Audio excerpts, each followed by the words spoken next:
FAQ assis aujourd'hui. Salut à tous, Jonathan de Wondershare Filmora, j'espère que vous allez bien. Vous y croyez-vous déjà 6e FAQ et toujours autant de succès. Un grand merci pour votre fidélité, un grand merci pour l'intérêt que vous portez au montage vidéo et à Filmora. Alors pour tous les nouveaux sur cette chaîne, en quelques mots, nous mettons à disposition de nos abonnés des tutos utiles leur donnant ainsi une aide précieuse dans le processus de création de leurs vidéos. Les thèmes que nous abordons sont divers et variés, le but étant de donner le plus d'inspiration possible à tous les créateurs en herbe. Alors nous aimons également partager les vidéos de nos abonnés, nous aimons faire des promotions un peu disséminées dans toutes nos vidéos, d'ailleurs celle-là ne change pas la règle. Comme d'habitude, nous allons annoncer à la fin de cette vidéo le gagnant ou la gagnante tirée au sort lors de la FAQ du mois dernier, la FAQ du mois de février, donc assurez-vous de rester avec nous jusqu'à la fin de la vidéo. Ce mois-ci, nous avons en jeu une licence de 3 mois à la bibliothèque standard de Filmstock, notre centre de ressources en ligne, qui vous permet de rajouter du piment dans vos vidéos. Donc, à vos commentaires. Allez, sans plus attendre, c'est parti pour les questions.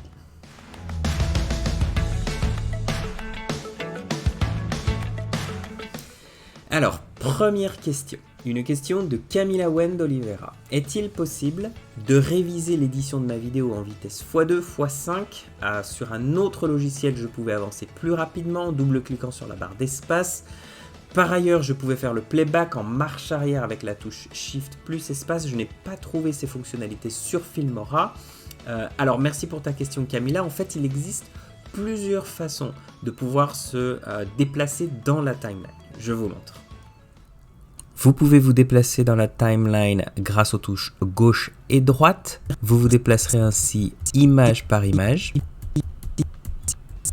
Vous avez aussi la possibilité de vous déplacer en maintenant la touche Shift et les boutons gauche et droit pour vous déplacer 24 images par 24 images de manière à aller beaucoup plus vite dans la timeline.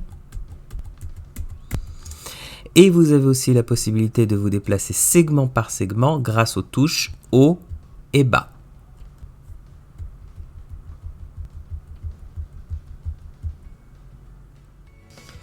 Voilà, question numéro 2, une question de Sébastien. Yop Jonathan, dis-moi, ça fait un moment déjà que j'utilise Filmora 9 puis 10, mais je n'ai toujours pas trouvé la possibilité de faire du remappage temporel en crescendo.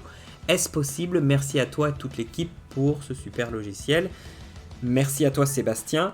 Le remappage temporel en crescendo, je pense que ça mérite un peu d'explication.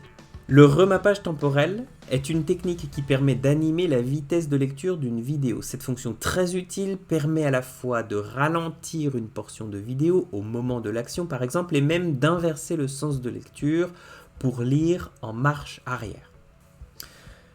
Bon, vous ne trouverez pas d'option dédiée au remappage temporel directement dans Filmora. Par contre, le logiciel permet d'accélérer une vidéo, permet de ralentir une vidéo, permet même de lire à l'envers une vidéo. Donc, même si l'option n'est pas là, toutes les fonctionnalités sont disponibles.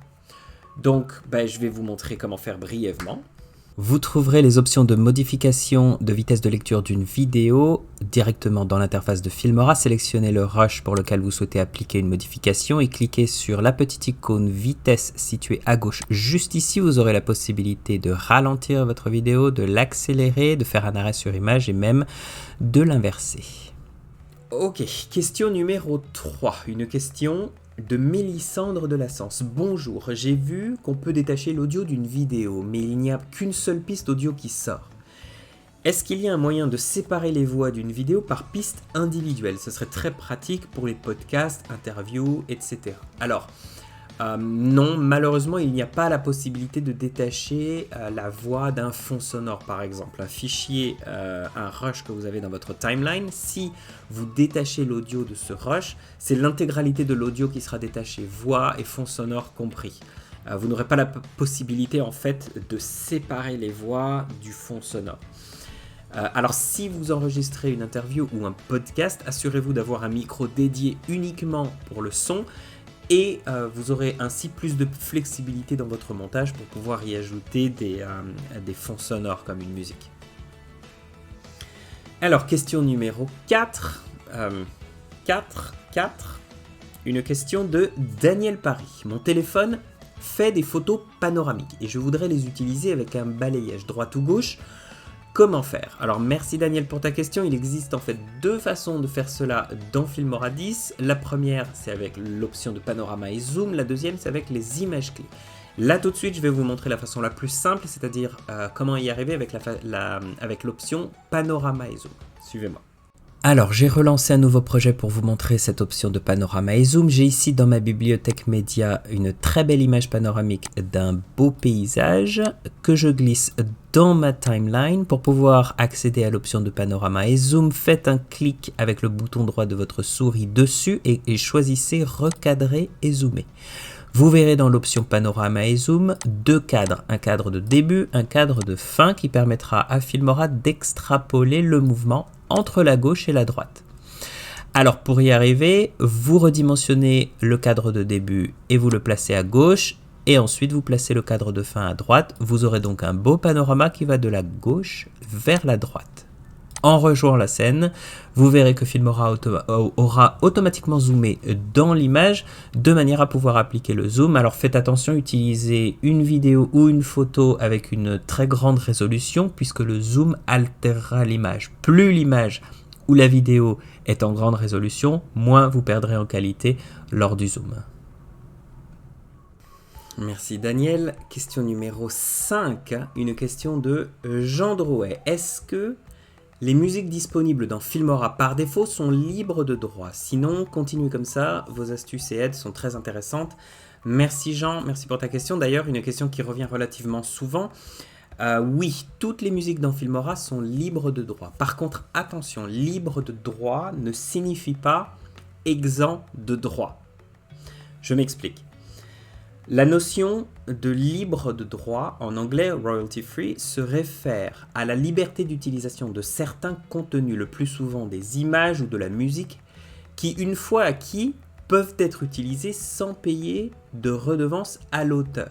Il existe cependant d'autres limitations. Vous ne pourrez par exemple pas utiliser les musiques proposées dans le logiciel Filmora si ces musiques servent à créer une vidéo à but commercial, donc une vidéo qui va vous servir à vendre des produits. Ça, c'est une des limitations. Bon, dans la majorité des cas, vous n'aurez aucun souci. Faites juste attention lorsque vous intégrez dans vos vidéos des images ou des musiques que vous avez récupérées sur Google, sur Internet. Alors, question numéro 6, une question de Mister Passion. Bonjour, est-ce que tu es le fondateur de Wondershare Filmora France? Alors c'est marrant parce que je reçois cette question de plus en plus d'ailleurs, j'imagine que c'est parce que c'est le fait que j'apparais peut-être de plus en plus devant la caméra. En tout cas la réponse est non, je n'ai pas créé Filmora. Moi je travaille pour le département marketing en charge de tout ce qui est réseaux sociaux, particulièrement YouTube, mais j'ai derrière moi toute une équipe. Enfin quand je dis derrière moi, c'est pas genre derrière moi là, mais derrière moi, j'ai toute une équipe qui travaille avec moi. D'ailleurs, ils font un travail formidable et j'en profite pour les remercier. Sans eux, je ne pourrais pas être là où je suis là. Donc, merci à eux. Ok, question numéro 7. Une question de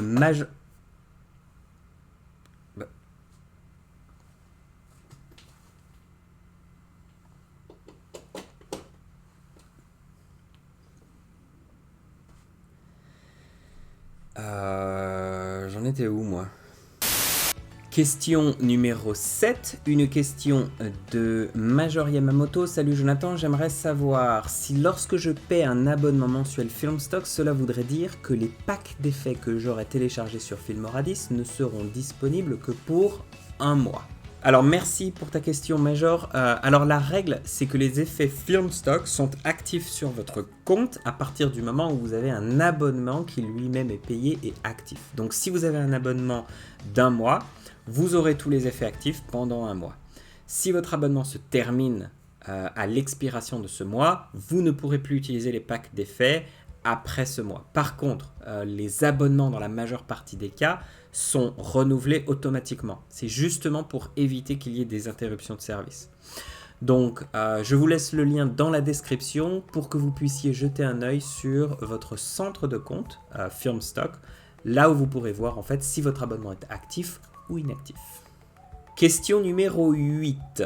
Une question de Frédéric Tarrer. Bonjour, je ne comprends pas comment utiliser la fonction écran vert sur votre logiciel. Alors merci beaucoup Frédéric pour ta question. Alors oui, effectivement, la fonction d'écran vert, c'est pas nécessairement la fonction la plus intuitive à utiliser, mais alors nous avons déjà pas mal abordé la question dans différents tutoriels au cours de cette année et de l'année d'avant. Donc ce que je vais faire, c'est que je vais laisser les liens de tous ces tutoriels dans la description et tu pourras simplement cliquer dessus et regarder tous nos tutos. Bon, bah c'est tout pour aujourd'hui. Merci à tous pour vos questions. Alors, juste avant le tirage au sort, un petit mot pour vous dire que je serai avec l'équipe en live mardi à 18 h pour répondre à vos questions et éventuellement distribuer quelques cadeaux. Donc n'hésitez pas à nous rejoindre mardi à 18 h. Alors, où est-ce que je vais mettre la roue cette fois ? Bon, je vais la mettre juste ici.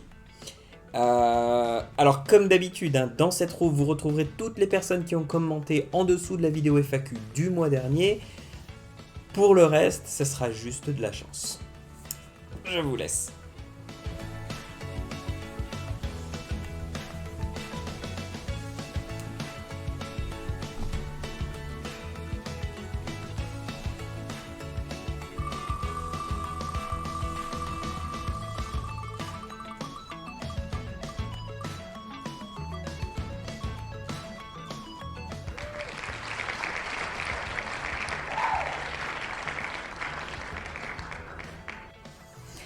Alors bravo aux gagnants et à la gagnante, n'hésitez pas à nous laisser un commentaire, nous prendrons contact avec vous.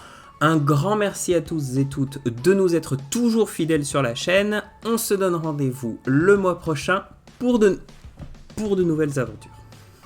Bye.